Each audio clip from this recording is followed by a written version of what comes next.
Welcome and thank you for joining us. We have a great panel today of talented local architects, and we're thrilled to be a part of Open House San Diego again this year. San Diego is still going on with virtual and self-guided tours of 120 plus sites across 7 neighborhoods, all speaking to the theme of design plus community. Find out more at sdarchitecture.org/openhouse. Here is Lee Eisen, Executive Vice President and CEO of AIA San Diego, to get us started. So first, a little bit about us, the American Institute of Architects. AIA San Diego is a chapter of the American Institute of Architects, which is headquartered in Washington, D.C., and representing some 95,000 architects the world over. Our chapter was founded locally back in 1928, and we pride ourselves on professional excellence, integrity, stewardship, community service, and lifelong learning. And it's these values that make those three letters so meaningful. When you work with an AIA architect, you know you've got a skilled practitioner at the helm who's made a commitment to uphold the highest standards of design excellence.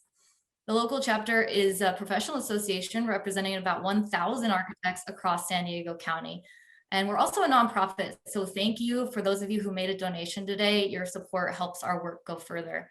Our organization is led by a diverse, all volunteer board of directors representing architectural firms of all shapes and sizes, plus representatives from our local accredited schools of architecture, New School and Woodbury.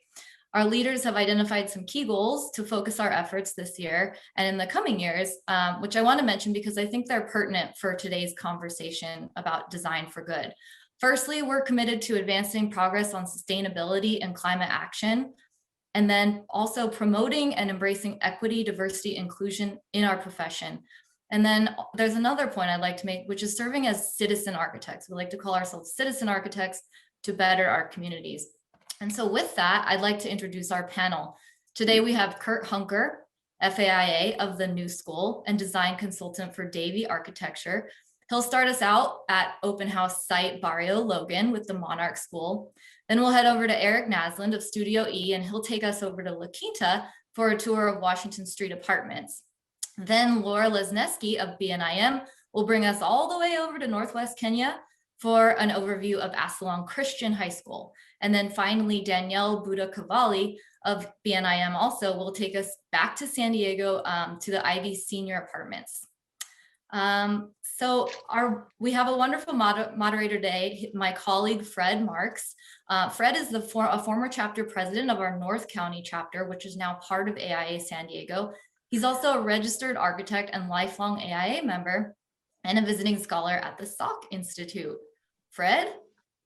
Great, Lee. Thank you so much. And good morning to all of you, whether you are professional architects somewhere within the design industry or representing the general public. It's good to have you here. Before we start the case studies, I thought I'd bring up a couple of important points. The first one being, I want to dispel any misconceptions that design for good is a recent concept. It isn't. It's been around quite a long time. In fact, we can go back to the Greek philosophers who talked about this in their writings, and then to the Roman architect Vitruvius, who wrote 10 books on architecture, speaking of beauty, but so many more things as it applies to how effective a building will relate to the occupant inside it.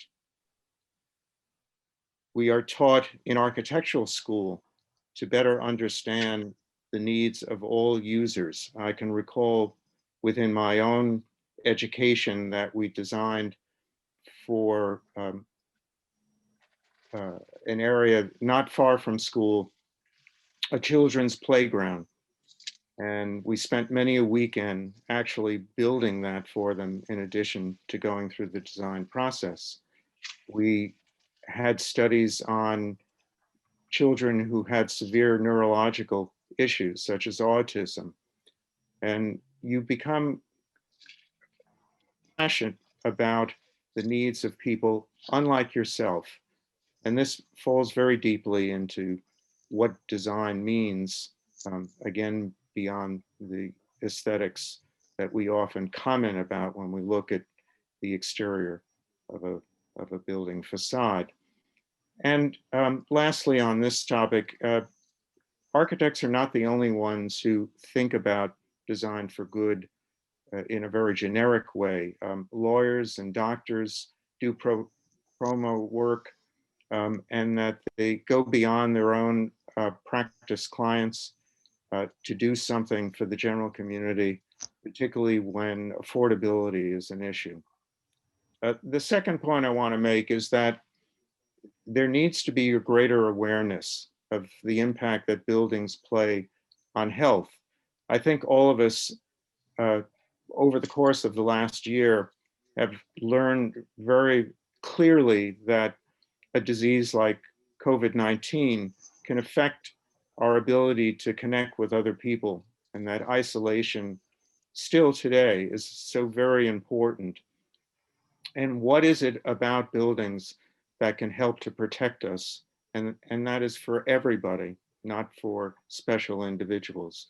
There's something called salutogenetic design, which not only thinks about making people healthier, but also happier.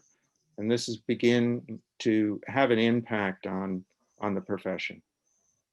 Third, architects learn to problem define and problem solve from the first day that they pick up a pencil in school, and they take that with them throughout the entire professional period.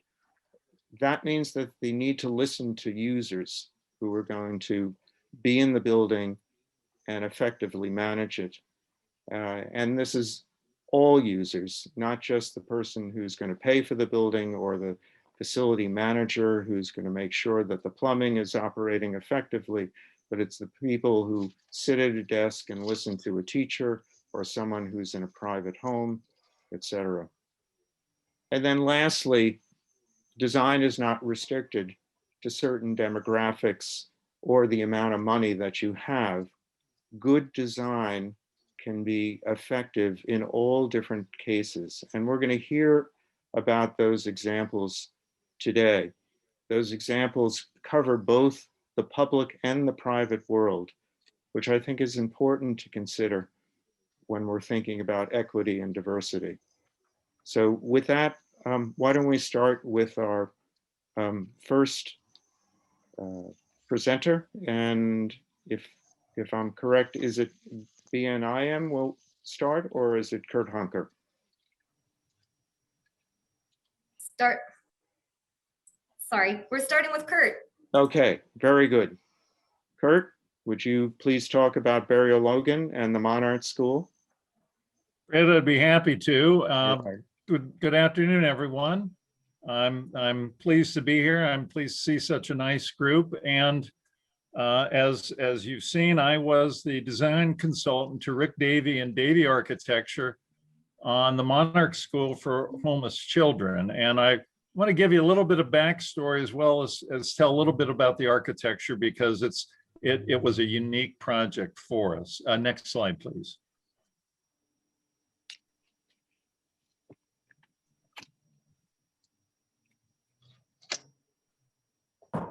Working on it, Kurt. Sorry about All right.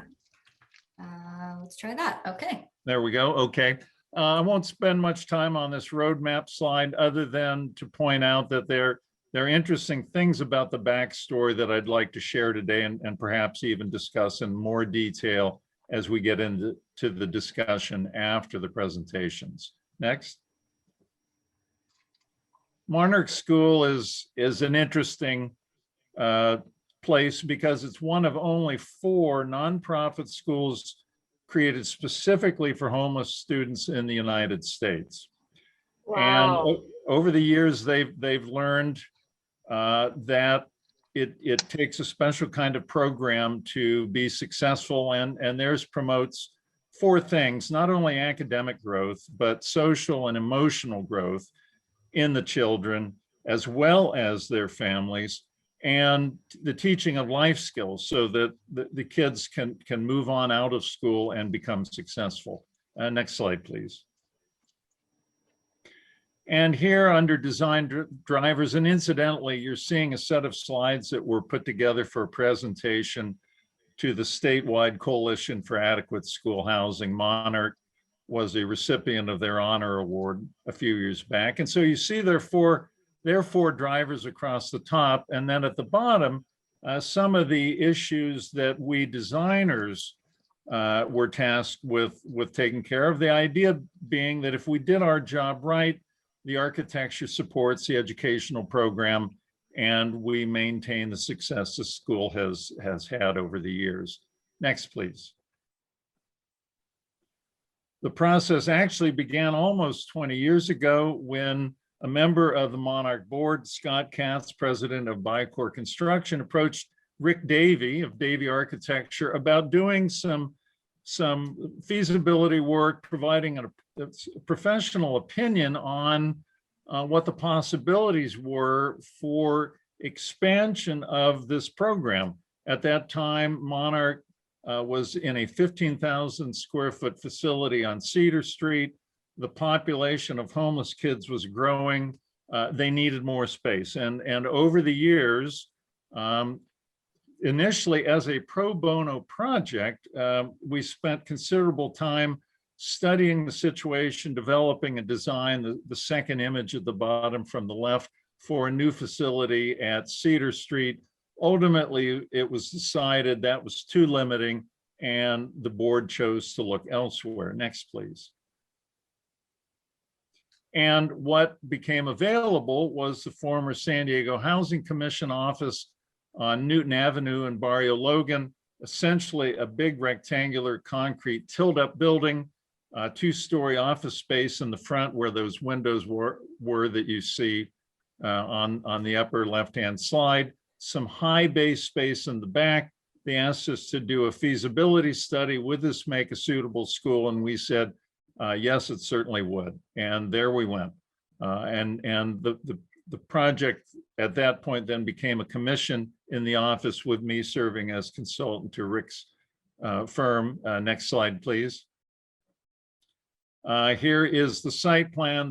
I'm not going to get into any detail other than to point out that we used every square foot of that space, 2.2 acres of site to fit everything on. That's not a lot for a school, but in the case of Monarch, much more than they had, and it really gave this program room to grow. Let's go to the next slide, please. And here's the first floor plan. I want to point out a couple things very briefly. Newton Avenue would be on the right-hand side of the slide.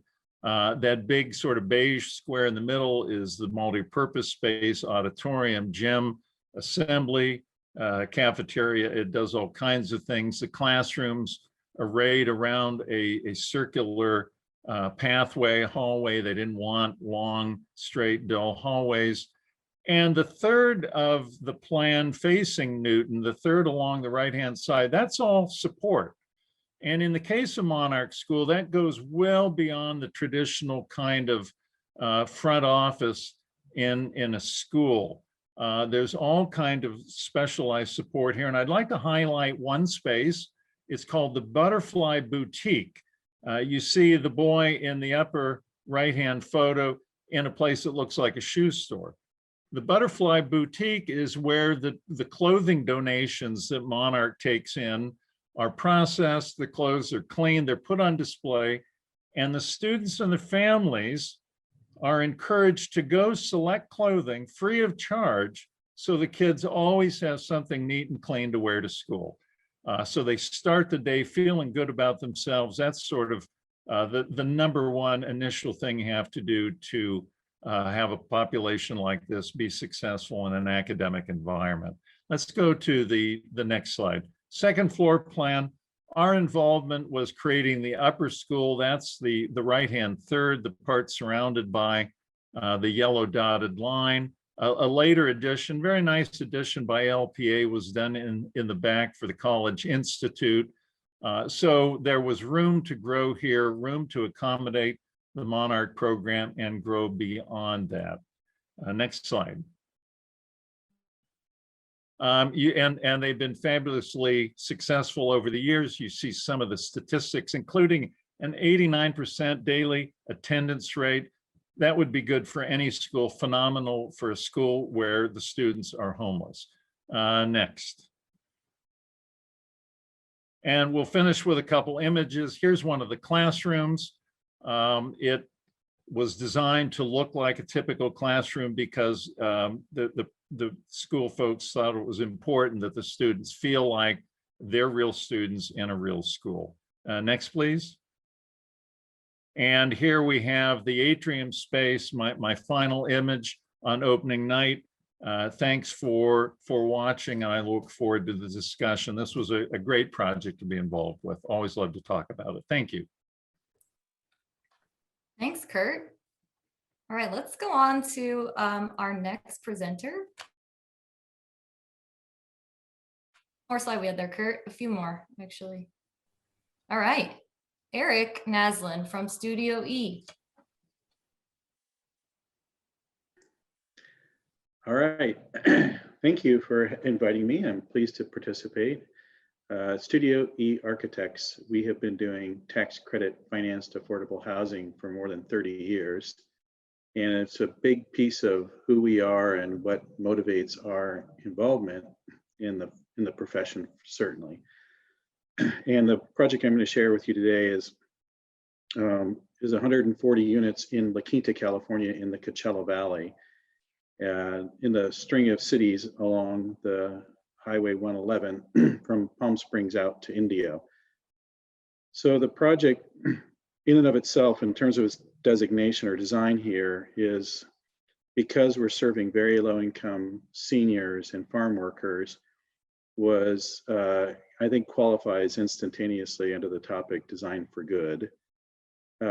Anytime you're providing dignified housing for somebody who could not normally perform in the marketplace, I think is a incredibly important social good and important piece of it, because frankly, the folks we serve are what kind of make the world as we know it go around. And it's really critically important that they have the same opportunities that we do. So that meets that criteria. But I think the other thing I wanted to expand this topic a little bit, because to me, the good goes beyond the idea of putting a roof over someone's head, which is important, certainly. But being tax credit funded, it is essentially a piece of our collective investment in this sort of thing. And when we make a collective investment, I feel strongly that you need to leverage those resources to do more. So in this case, the more is the making of better and more dignified communities of support and a connection, and that you use the resources that you've been given in the most judicious and appropriate way, meaning especially how one deals with energy in a place where it's hot and dry like La Quinta is. Next slide, please. So there is something critical about working in a desert, which is that sustainability, as we presently kind of think about it through LEED and all the other kinds of methods that we use to kind of measure these things, in some ways kind of has become a bit about how you specify certain kinds of things.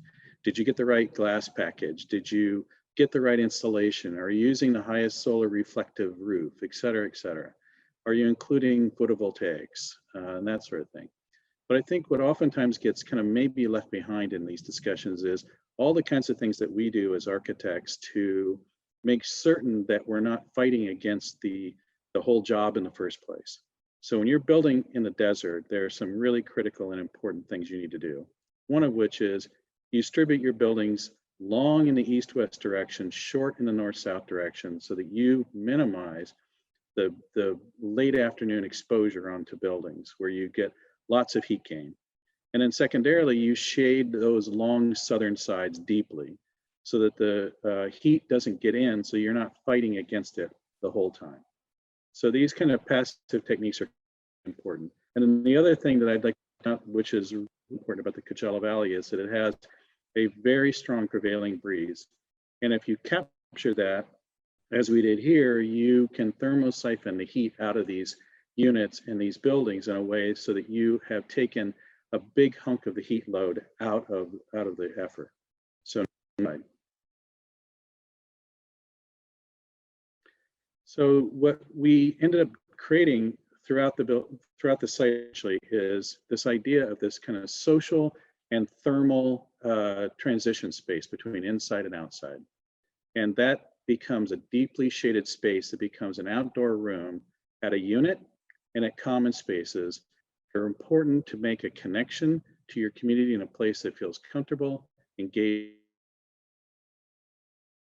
Here's one of the new community buildings that were put in there.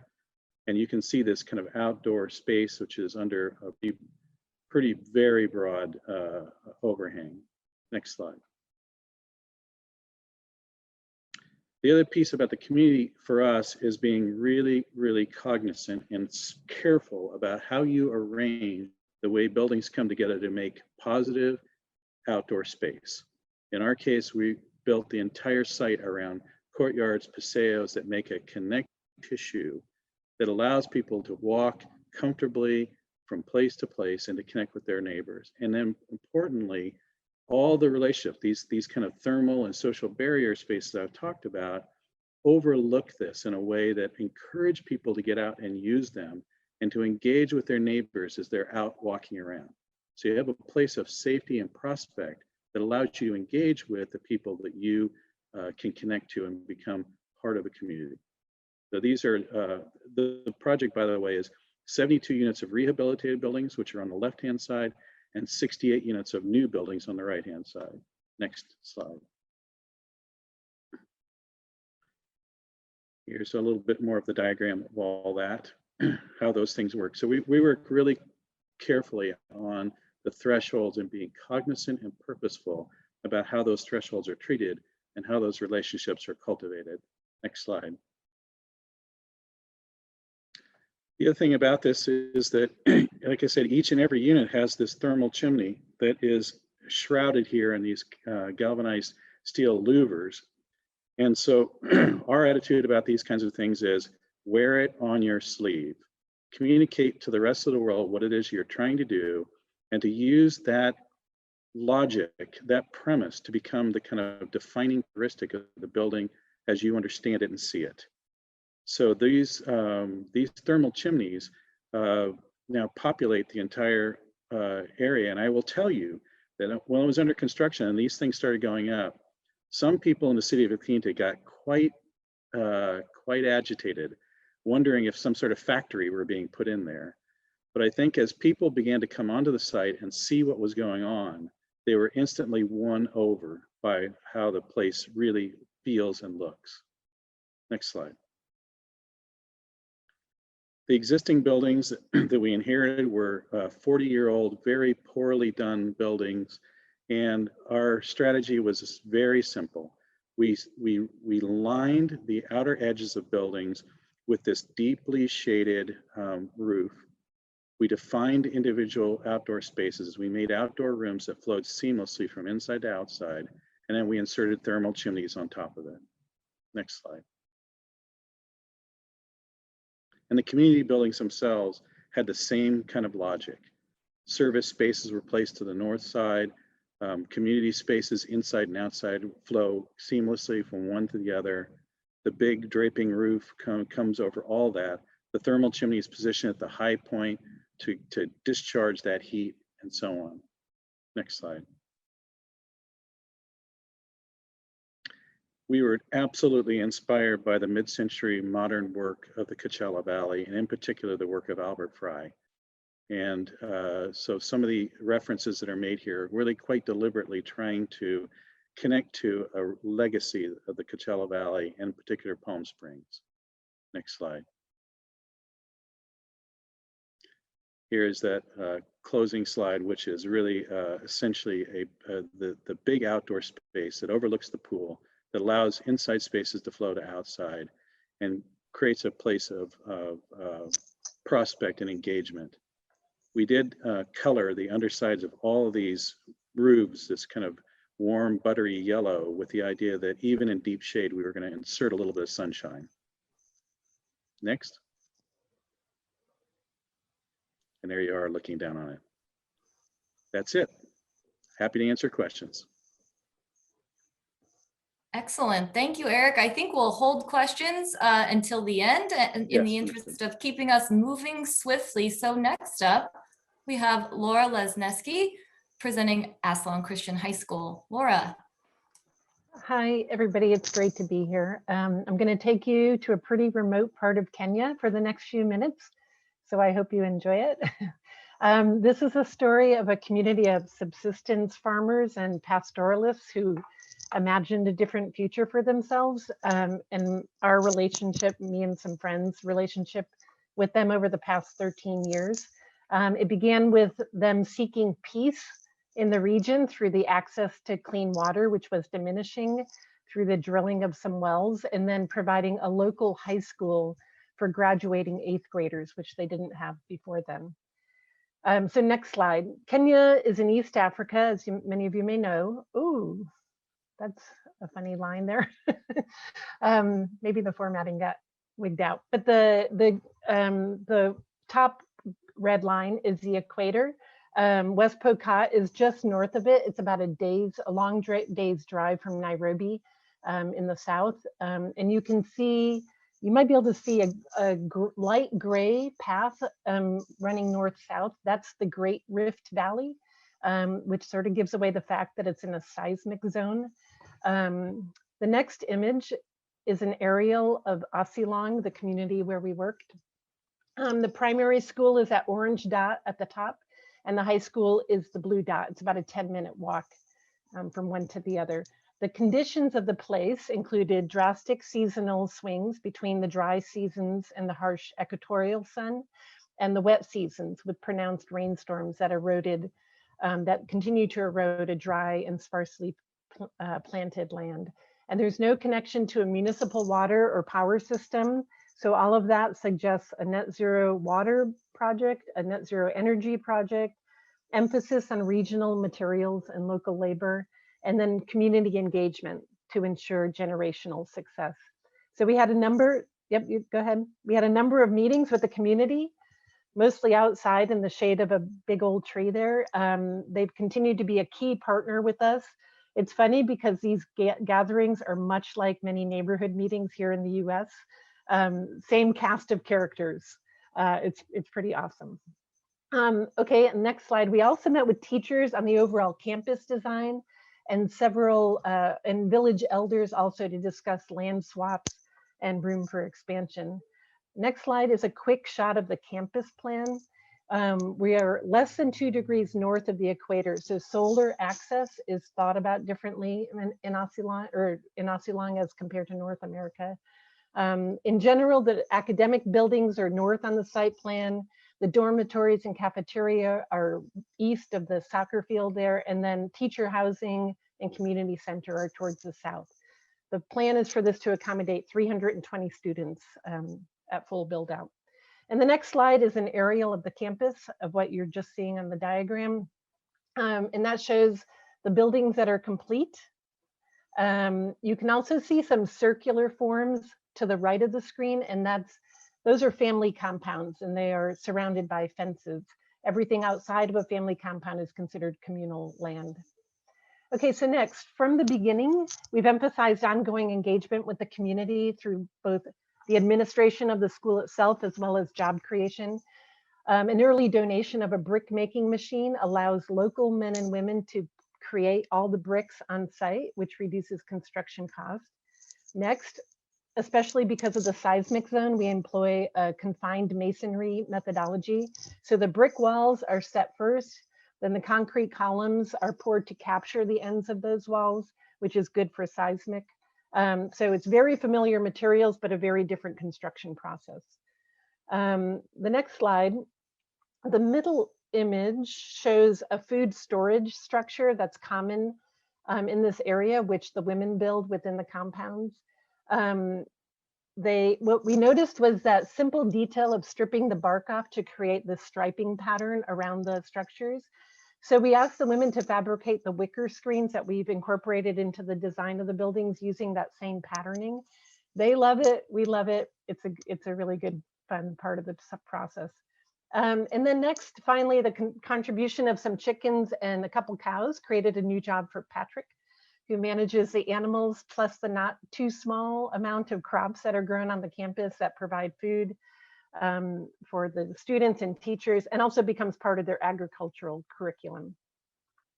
So finally, a little bit of the architecture, starting with a quick little history. So the circular form on the left is common to household compounds. Walls are constructed from soil and wood and thatch found on site. It's easy to build, it's relatively functional, and it returns to the soil after a few years if it's not maintained. So you could think of it as highly sustainable in that way, but it's not at all durable. The center image shows a single gable form that is common in many public facilities. These structures require constant maintenance. They are hot and uncomfortable when in use, and they're very noisy during even a light rain because of the single sheet of metal that doubles as a ceiling.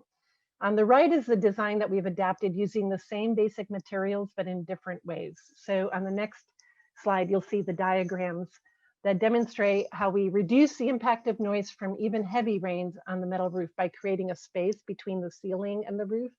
That also provides a space for natural cooling of the air above the occupied spaces.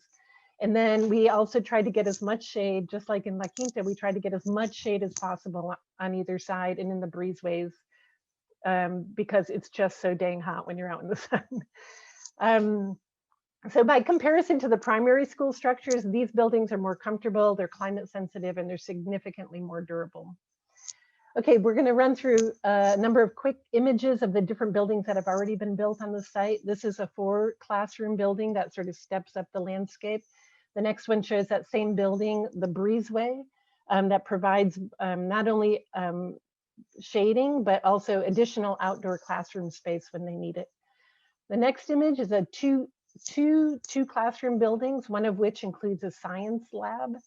The next view of it is starts to show how we're aligning the buildings and the breezeways to form a solid structure within the campus layout. Next is a view of inside a typical classroom, concrete floor, terrazzo, eventually terrazzo because of the durability, exposed brick walls, and papyrus ceilings, and there's plenty of daylight in each room. Next, it's nice that the classroom sizes that we were able to use those for dormitories in the interim until a dormitory building was built. So flexibility was really important. And then next, at the southern end of the campus, we have the teacher housing. So this was another variation on those buildings. On the right is the common space, kitchen, dining, and living hangout space for the teachers. And then the sleeping rooms are on the building on the left in the background there. So one more shot of the sleeping room building. You can see there's a private entryway for each of the 8 teacher bedrooms. And then the last image just gives a better sense of how the wicker screens work, or the feeling of them from the inside looking out. So just a few concluding thoughts. You can go to the next slide. The strategies that we used essentially were respecting the beauty of the place and people by providing a design that's simple, durable, and of the place. Designing initial buildings that were flexible. We used familiar materials, but with enhanced construction technologies for them. We acknowledged the extreme climate by providing an abundance of shaded areas. We captured rainwater for daily needs. We encouraged capacity for local laborers to learn new skills and improve their economy. We provided teacher housing that attracts the best teachers in the region. And then finally, always remembering to integrate the original community needs for water, education, and health. So that's it. Thank you, Laura. Wow. What an impressive project.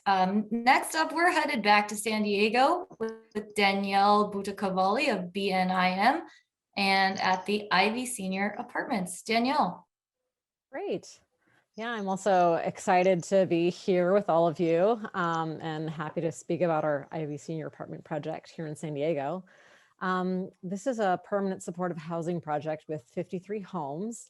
And so permanent supportive housing follows the housing first model. So it's permanent housing provided to people experiencing homelessness. thus ending their homelessness, and it serves as a platform from which they can pursue their goals and improve their quality of life.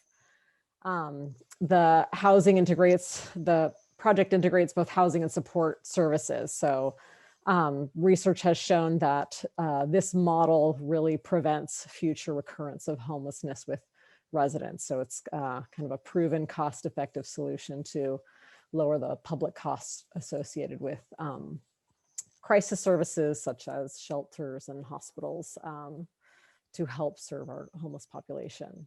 So next slide, please. So oftentimes people who experience homelessness have been subjected to trauma throughout their lives, and this leaves a lasting impact on their mental, physical, social, and emotional well-being. So our approach is really thinking about trauma-informed design objectives to create a really beautiful place that reinforces the dignity and self-esteem for these people, something that really strengthens a sense of community and helps to alleviate stress. One of the primary ways that we try to do this is with this connection to nature. So the building itself is organized around an interior courtyard, and the entrance to each home is situated along an exterior corridor that looks out onto this interior landscape. There's also a community garden and lounge seating in this area. And these types of programs kind of create positive activity in that central courtyard, which is a central space, and that works to better connect residents and build that sense of community. Next slide, please. So this is just a quick floor plan to kind of orient you, and shows that interior courtyard space. In yellow, you can see those are the community spaces on the ground floor. They're organized kind of close to the entrance for the project, which is where that orange triangle is.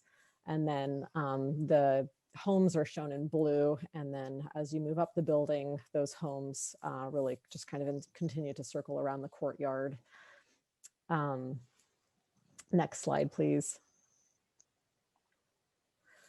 So this is a view of one of the common areas, the community room. And you can see we have some glass in these common areas, which really work to connect the spaces so that the activities that are happening in this space can be seen from the courtyard, and also for people who are coming to the project to the entryway. So it really works to build that sense of community where, you know, someone who's coming to grab the mail can see someone else in the community room, or someone in the garden, and, you know, stop by and strike up a conversation and really kind of reinforce that sense of the sort of relationships between residents. The glass also helps to increase the visual connection to the exterior, so to the landscaped areas, and also really floods that space with the natural light. Studies have shown that when we increase our kind of connection to nature, whether it's through our access to natural daylight or views to the outside, views to landscape, that really sort of increases health and well-being. So these are all things that we try to include as we go through the design. Next slide, please. This shows the entrance off of the main street, which is Mount Elephant Drive. And so you see the lobby area and the offices face the entrance with that sort of glass facade. And so the activities that happen there can be seen along the street. And so there's some of that connection through to the courtyard. So you'll be able to see through those spaces to the interior courtyard as well. The facade along the street has kind of a sawtoothed form that creates kind of a shadow play throughout the day. When the sun sort of moves throughout the course of the day, the shadows shift.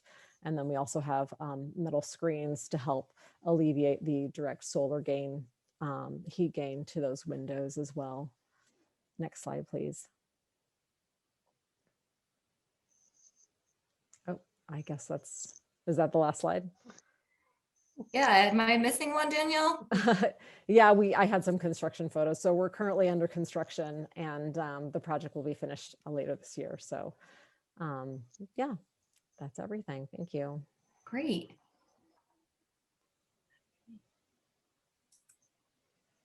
Fred Marks. going to hand it back over to you for some moderated discussion. We'd like to hear from these panelists now, so we have some time for that, and then hopefully we'll have time for Q&A at the end because we'd like to engage with all of you here as well.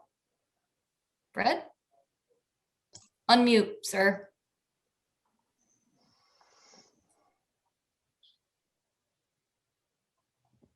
There we go. Okay, so I'm going to ask of our panelists certain questions, and I want to certainly respecting the very things that they've talked about in each of their projects. And let's start with the very title of our program today, and that's good design. So I'm going to ask the question in two different ways. What makes for good design? And then secondly, what constitutes design for good? So anyone can start? Let's start with Kurt. Kurt, I'm calling on you. Okay. I'm usually the one calling on people, but that's okay today, Lee. Fred, great question. I think in speaking from the experience with the Monarch School, good design is about supporting the educational program. And I've done a lot of school work over the years, and that's always a key consideration. Whatever we do architecturally has to contribute in some fashion to supporting the success of the students, the operation of the school, and support for the community as well. So good design, in my view, translates into a program and a design response that speaks to the educational philosophy, the educational goals, and the support that the school gives a community by being there. Design for good, I think in that case, a clientele that could not finance schools and facilities for themselves, a transient group of people, just a naturally unstable kind of population. And the idea that a school could find success in reaching out to this community and supporting the family as a way to bring the students in, to keep them in school, I think was absolutely key. And one of the things we learned along the way was that unlike traditional schools, in many cases, the parents begin to feel threatened. The kids go to school, they start to be successful, they come home with these strange new ideas, they're excited about making friends. And whereas in a traditional situation, the parents would be thrilled to hear about that kind of thing. Sometimes with this sort of population, it's threatening. And they've learned how to overcome that. They've learned how to engage the family, because if the parents buy into the situation, the kids will stay in school. So maybe I'm talking around the problem or the question more than answering, but those are some of the initial thoughts. Okay. Fred, I'd like to jump in here. Yeah, good. I think it occurs to me that good design in a way means that, my definition in a way, is this idea that the resources you've been entrusted with, whatever they are, have been used in the most elegant, thoughtful, and productive way. And there's lots of ways to measure that. There's ways about being efficient with it, making inspirational spaces, making places that make a difference. Yes, all that is really a part of all that. The design for good piece of this, for me, is this idea that we use the gifts that we have, the gifts and training that we have, to make a difference in people's lives. And it doesn't just have to be to people who don't normally have access to the gifts of an architect, although that is a big piece of it, certainly. But it really also has to do with the idea that that we make a difference in the quality of life of whoever we design for, no matter what. That we make a big time difference in connecting people to each other, to the land on which they live, and we make good use of the resources in perpetuity. That to me is what it's all about. Excellent. Danielle or Laura? Yeah, I don't know if the answer to those two distinct questions are different from each other. I mean, All there's right. a lot of overlap. We have this core purpose in our office, which goes, we deliver beautiful, living, integrated environments that inspire change and enhance the human condition. And I think Eric was sort of alluding to that idea, this notion of enhancing the human condition of anybody that lives, works, plays in the buildings or on the campuses in our case. And I must say, it's particularly impactful when the design team is just as enhanced as the people that end up using the buildings, which is true, I know, for our project in Ossilong. So this notion of enhancing the human condition often comes really closely connected with engaging with the community. And so we can zoom in, and this is a particularly sensitive issue when we're working in another culture far away, where we have a long-term relationship with this community. It's not like we go in and we're doing a project and leaving and have no idea what's happening. We continue to learn with each project, and that kind of engagement with the community is richer. Everything is richer because of that kind of people engagement. Yeah, and I would second that. I think you know, all the work that we do, it involves kind of a very in-depth research into what is this project for, who is going to be residing in this future project, and what do they do? What do they do now? What do they want to do in the future? And really try to understand the future residents, future occupants, and whether or not by talking to people and going out there, or, you know, researching how people operate, how people, you know, maybe would like to operate, and then understanding how we can design a space that enhances that and enhances people's health and well-being. And I think, you know, what is designed for good, I think, you know, architecture is a interesting industry where not everyone might think they can afford, you know, certain high design or good design, but I think it's really important that we kind of approach all projects. It doesn't matter if it's, you know, who the client is, with that same sort of thoughtful, in-depth research on how we can really improve kind of the outcome of the built environment. Okay. Let's go to a different topic, and we'll tackle 3 topics, and then we'll open it up to our audience. So on the second one, I'd like to know whether all architectural firms have an opportunity to do the very things that you've given us examples for, and can they serve those who are typically less served? And more importantly, can they make a practice of this? Can it be a specialty? And, you know, Eric pointed out that he's been involved with this kind of clientele for 30 years. I think we'd like to hear, how difficult is that? Does it come because someone asked you to do it initially? Or is it something that you have as a primary purpose as it applies to design? So if all of you could tackle that subject, appreciate it. Well, I'm gonna jump in, because I think that for us, when we started our company, we did all the kinds of things that young architects do, remodels and, you know, so on, and occasionally a real house. And one of my partners in the day was a guy who used to be the housing director at a bigger firm in town, and so we were doing tract homes through clients that he sourced.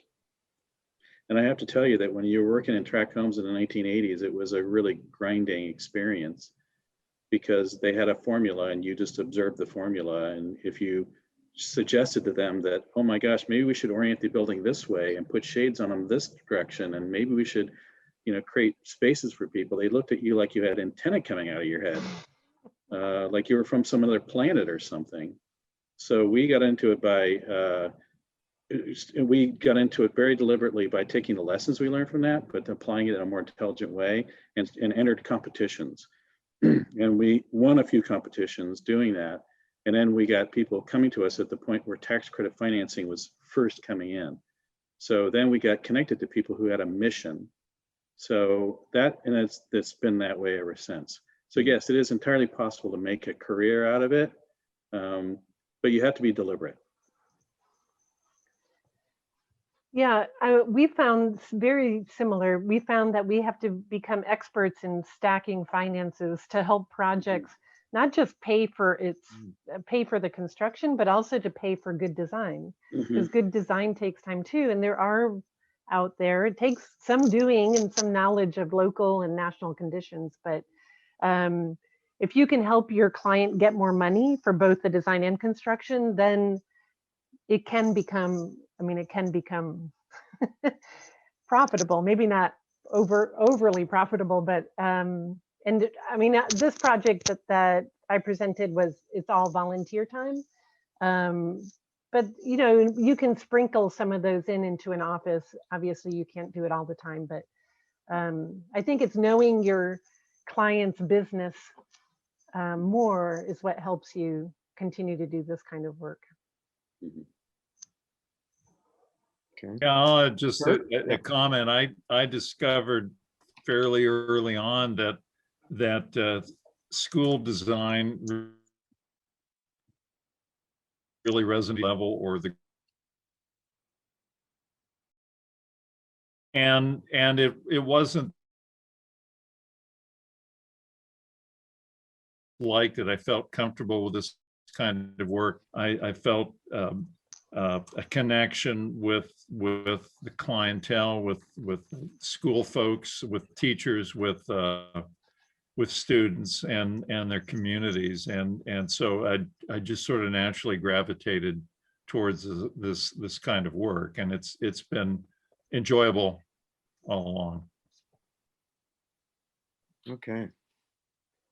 Well, let's focus on our last topic, and as I said, we'll open it up to all of you who have been good enough to tune in to this program today.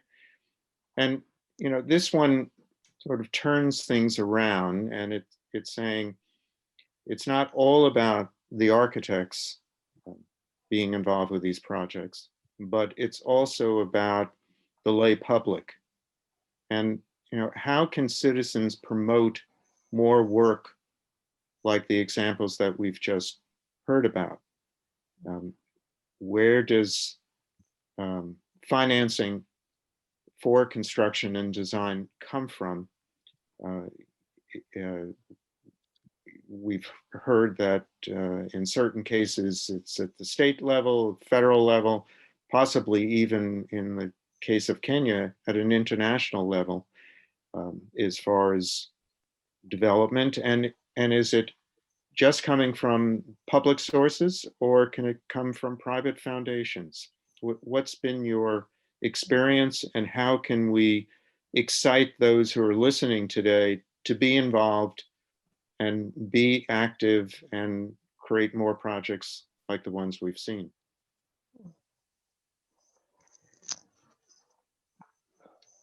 So I can start with a few thoughts on that. I think that it's great when I go to a neighborhood meeting and I'm not the only one that's talking about the value of good design. So it's great when my neighbors learn a little bit more about design and how powerfully it can positively impact their own experience within their own neighborhood. And so getting some kind of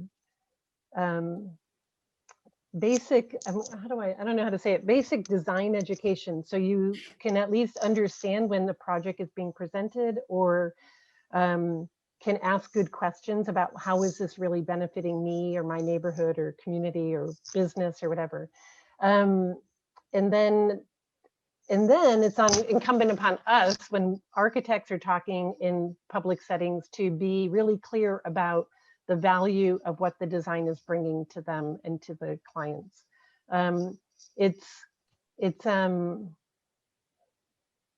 It's really interesting how quickly, just because some work is being done, maybe there's a vacant building in your neighborhood and finally that vacant school is going to be transformed into something else. Some people are just happy because it's happening, even though what the project might be isn't good design, you know. So it's a really tricky thing to convince somebody about all the different things that stack up to what could be really beneficial to a community.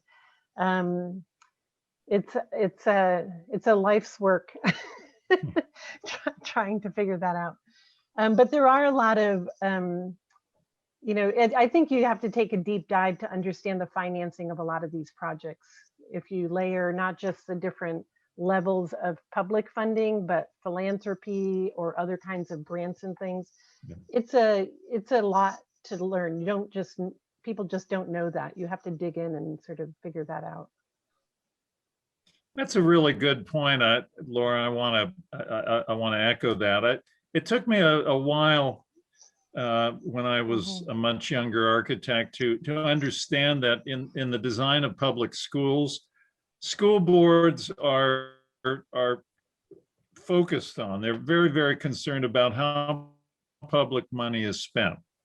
And the public perception there, because they're entrusted with the public dollar, and you have to be sensitive to that kind of thing, I think, to engage them and to get the public behind a project. And the other thing I would say, often these projects just sort of seem to come along. In the case of Monarch, a conversation between Rick Davey and a member of the board. For instance, right now I did a pro bono project for a church in North County, a memorial rose garden in a labyrinth. And in the course of that project, there was discussion about perhaps creating the opportunity to put housing for homeless seniors on that church site. And so, of course, they came to me to ask about how that kind of thing might happen. That's not likely that's a project I'll take on myself, but they liked the fact that I had worked with them and donated time on the other project. And so from that, another conversation started. So I think if you're open to the possibility, if you're open to the opportunities, sometimes they simply come along. I want to echo the fact that you having a working knowledge of how people outside the world of architecture do what they do is really critically important. The idea that you would understand, for instance, in affordable housing, how these things are financed, what are the challenges our clients go through, how they have to layer these things up, how you can help and assist with that. Just knowing about that is just incredibly important. And I think that that's critical. I think relative to the bigger question I think you're asking, Fred, which is, you know, how do you get, engaged with a larger community in a way? I think one of the things that we all have to, those of us who are trained as professionals have to take in is that while we have specialized and extensive training, the most helpful thing that we can do is be a good listener.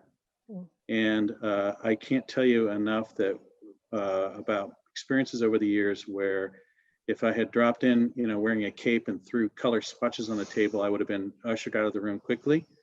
But because I went in and I actually tried to understand what it is that they were dealing with, their problems, what it is they cared about, and I listened to them authentically and I built trust with them because of it, that made a humongous difference in the fact that they then trusted me back.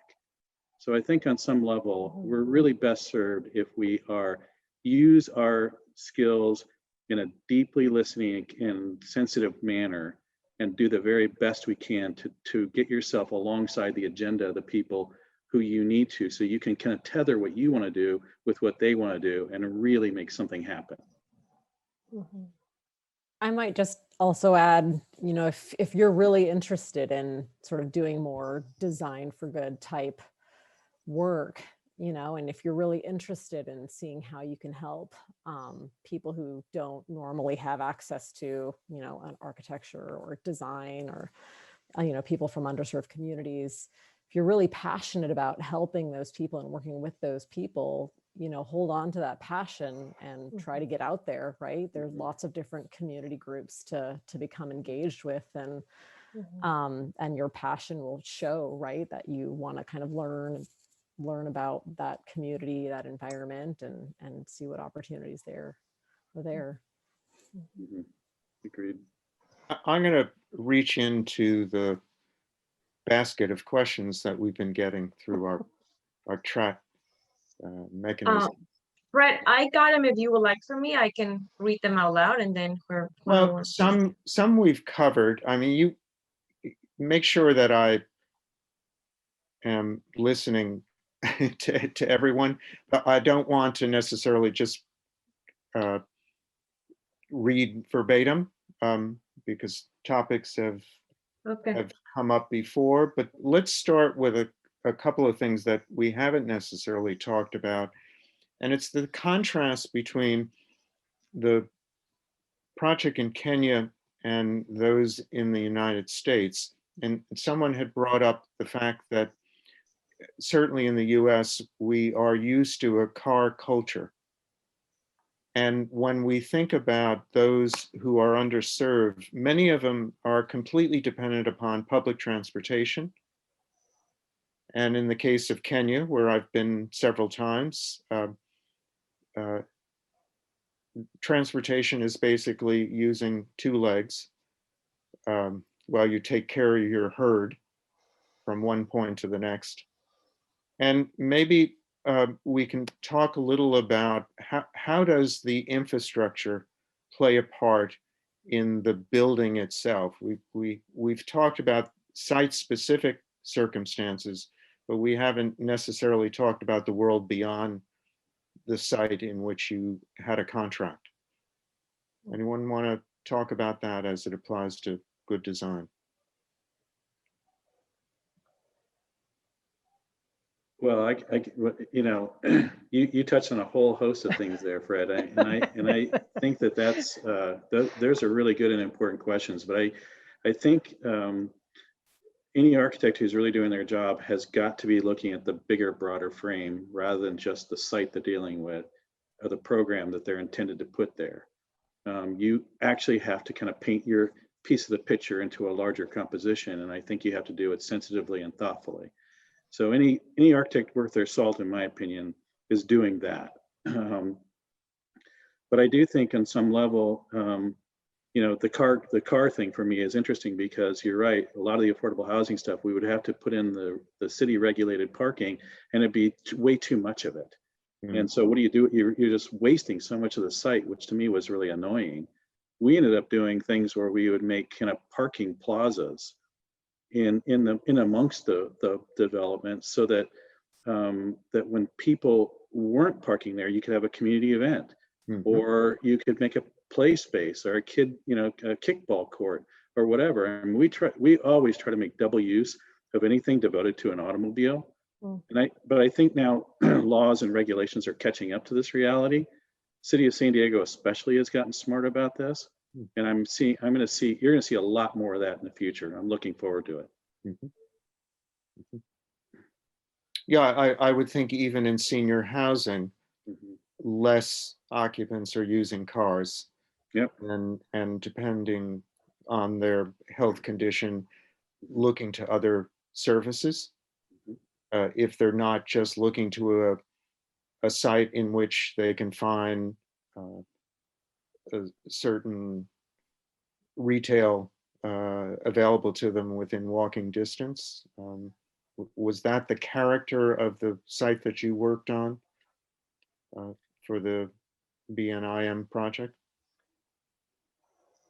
This case, Danielle, or yes, actually. So with the senior supportive housing, a lot of residents don't use cars, and so they rely on transit. And for this particular project, it is in proximity to transit. So We have a transit sort of informational kiosk inside. And then for the city of San Diego, we don't really need to provide any parking. So it's really kind of the minimum parking required for the service providers for the project itself. So it was a project that was definitely able to benefit from kind of the city of San Diego's proactive approach to reducing the need for parking. Yeah. Okay. And then someone had asked a question about building codes, particularly as it applied to Kenya. And I was thinking that as architects, we'll design to building codes which are basically minimum standards. And they can often be very restrictive and don't provide a lot of flexibility in terms of design alternatives. And maybe we could talk about the contrast between what was possible in Kenya and particularly listening to indigenous approaches as to what is possible within the United States, particularly when you're working with an agency that has their own restrictions on what you're capable of doing. So for us, a couple of things there. One is because there's no infrastructure at this site, everything was, as I said, net zero. So everything was being provided on site. So panels on the roof give the power for the kids to study at night, to print some things off like exams or things like that. In fact, Safaricom, which is the telecommunications company in Kenya, they, as part of something, they agreed to bring a power line to all the way to the primary school. Nobody has money there to pay for an electricity bill. So it's ridiculous. There's just a pole, the line comes to a pole, it stops, and nobody does anything with that line. So the solar panels are the way to provide the power that they need in a reasonable fashion. Same thing with water. The wells are how they would get water because the closest water infrastructure is far, far away. Shoot, there was one other thing I was going to say. Oh, the building codes. We primarily have been working with the Ministry of Education and the Ministry of Health, who have told us certain requirements that a high school campus need. Any of the buildings that we've done, we have a structural engineer out of Berkeley, California, that's been partnering with us. And anything we do is so much more robust than anything else in that whole region. So we're trying to meet sort of basic American standards, knowing that it will meet standards there, which is not uncommon in some countries, that US standards would either meet or override the standards within those countries. Okay. All right, so back in the USA, anyone want to tackle the same question? I'll mention something, Fred, relative to Monarch. It goes back to that old saying that the most sustainable building is the one that already exists. And I believe that generally. What we found at Monarch was that the old Housing Commission building, which looked perfectly suitable, would had, according to state public school construction standards, substandard concrete. And we went through a design process involving reinforcing every new opening that was cut into those concrete walls. And there were a lot of them because the only windows on the building at the beginning were those on the front facing Newton Avenue. And I know at the end of the whole process, there was some thinking that, you know, if you had that kind of thing to do over again, would it be smarter to level the thing and start over again? But I'd really like to think that making use of an existing facility like that nonetheless remains the responsible thing to do. Okay. I want to come back to something that Eric mentioned, and that is the interface that you have with the community and the importance of telling the truth and listening appropriately. Um, all of you have had different populations. In one case, we had the elderly. In other cases, apart from teachers, we had more of a K through 12 situation. And is there a different way of speaking with this special group, particularly when they're not used to working with architects or anyone within the design team? And there may be fears, some legitimate, in working with agencies connected with government. How do you overcome that? Well, I am a humongous advocate in making sure that you speak to somebody in a language that they will understand. And so it'd be very easy for those of us, again, who are highly trained in certain kinds of things to fall back on shortcuts and other kinds of ways that we can communicate with each other, but really are exceedingly ineffective with people who don't have that training. And I think that you can very quickly become off as being a know-it-all, and that's really unfortunate. Then you've lost them. At some point, I think, again, I can't emphasize enough this idea of making sure that you have your ears wide open, because you have to be able to hear what people are saying. And it may not appeal to you to hear it, but oftentimes there's a thread of things that are going through that is really important to get to. And with a few more questions and really trying to get, frankly, into people's direct experience. What's it like to live there? What do you do in the morning? How do you go about, when you walk your dog, where do you like to go and why? There's all these kinds of things that are just everyday life things that make all the difference in people experience. And when they hear you talking about it, it makes them think that you're going to pay attention. And I think that's really important. Mm-hmm. And Eric, sort of a follow-up to that is, so empathetic listening in the beginning is super important. And then as we're going through and describing our process, it's checking to make sure they're tracking, because easily somebody could be listening and nodding, but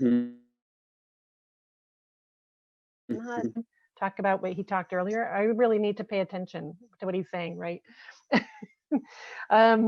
Or any kind of specialty has to be sort of you have to just keep asking. Our construction meeting, we have weekly construction calls with the contractor in Kenya on WhatsApp, sending photos back and forth, and we are continually asking, okay, say back what you think you just heard, so that we know that you know that we're all on the same page. And so that's true, but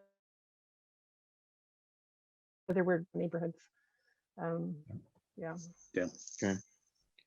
I had some comments about building construction materials. And I'm thinking to myself, are you facing compromises?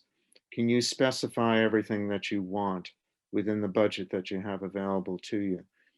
And even the special subcontractors, depending upon where you are there compromises going to be made there as well, particularly if it's a competitive bid project? What is it that you can do to strengthen your position? What have you learned from the community that you worked with that may be something that you thought you would specify didn't have to be specified, and that you chose a completely different direction that worked out for this clientele? I mean, and Eric, you started with a comment sometime back about your career with track homes, and then how that evolved into something that you're quite passionate about, and from what we've seen, very successful. Not every project for this particular group that we've discussed is going to have the kind of focus that you've given us. And there are going to be projects that are done every single day that aren't given much attention, that are still for people who are underserved. Mhm. Are there things that we can do for them, again, within the construction industry, where we're fighting every day to make sure that people do what we ask them to do in the first place, according to contract documents? Well, Yeah, I mean, I think, go ahead. sorry, I think, I want to hear your answer.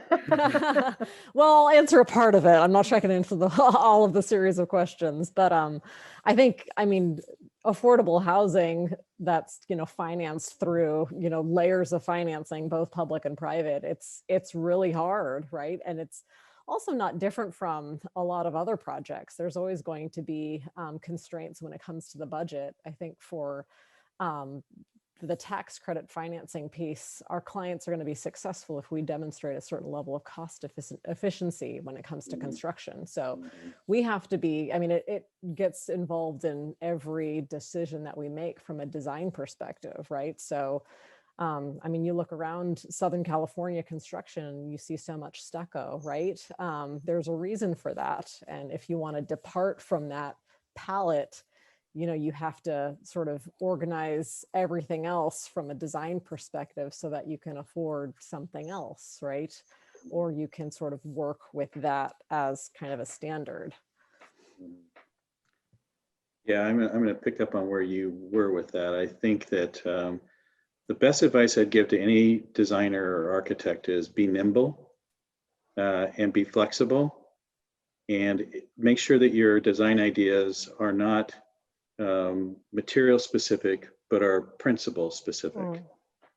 Because if you are focused on a particular look, thing, whatever, you are bound to be frustrated. But if your objective is to make an inspirational space, there are literally millions of ways to do that. And I think you just have to be willing to kind of always go back and think of it as another opportunity to tackle the problem again. And honestly, if we've been successful at all in our firm, it's because we've never let that get us down. We've always tried to be optimistic and to go for it no matter what. And frankly, sometimes I can get my clients to agree that this is important as long as I'm respecting their budgetary piece.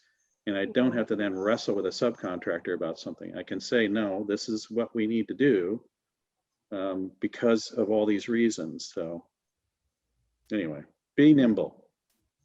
And I would add that often we have conversations about first costs and life cycle costs, and that we may want to use a more durable material, something that's easier to maintain, that maybe costs a little more at the beginning, but over time will save far more money.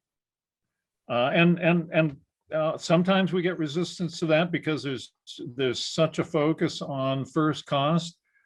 But more and more, our clients seem to understand that makes awfully good economic sense for them, and they're at least willing to hear it out and talk about those possibilities and see where we end up. So, yeah, the flexibility and nimbleness are key to the whole enterprise, and the discussion needs to be respectful of budgets and limitations and addressing all of those things so the clients feel they're making a decision with all the information they need.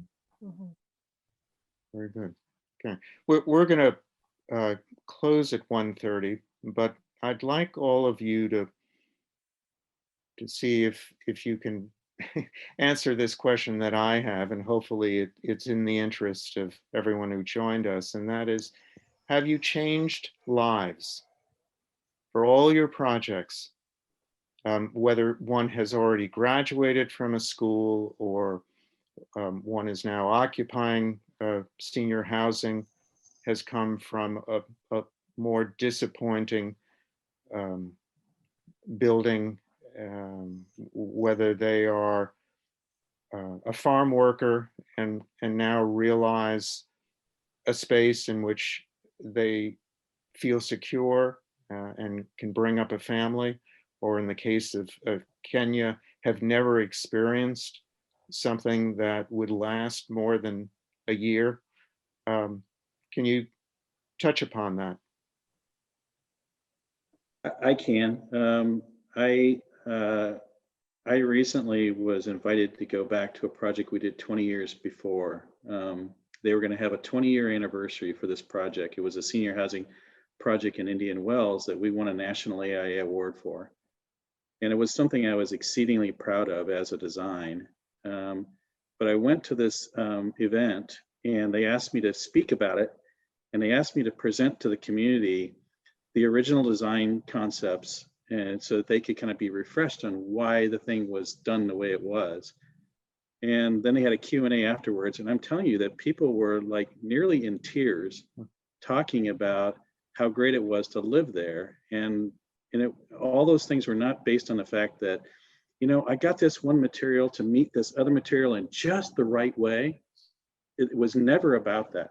It was always about, this makes me feel good to be here, and I'm thankful that I have it. And honestly, in the end, that's the criteria we got to use to decide whether we've succeeded or not. Do people feel ennobled because of where they live?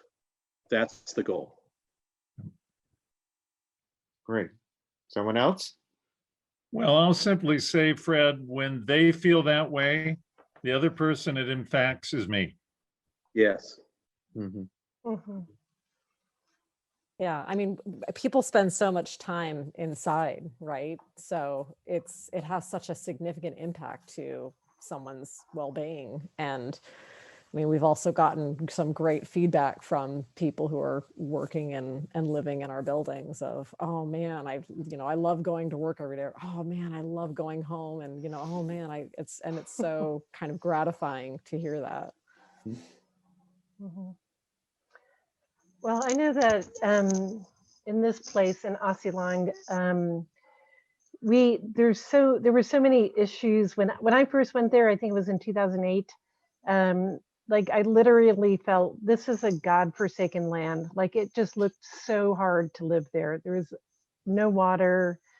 The conditions were, there was, disease and all sorts of health problems. And through this process of the water wells and then providing an education, which is kind of like providing a future for some of these kids, especially the girls there, who are often forcefully married in their early teens, to have this place as a place of hope.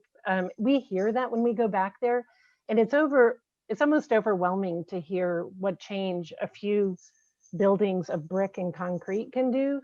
But if it's sensitive to the place, so it feels comfortable for them to be there, that's what I meant earlier when I said it changes my human condition by being back there and just literally seeing the change in the community that's there.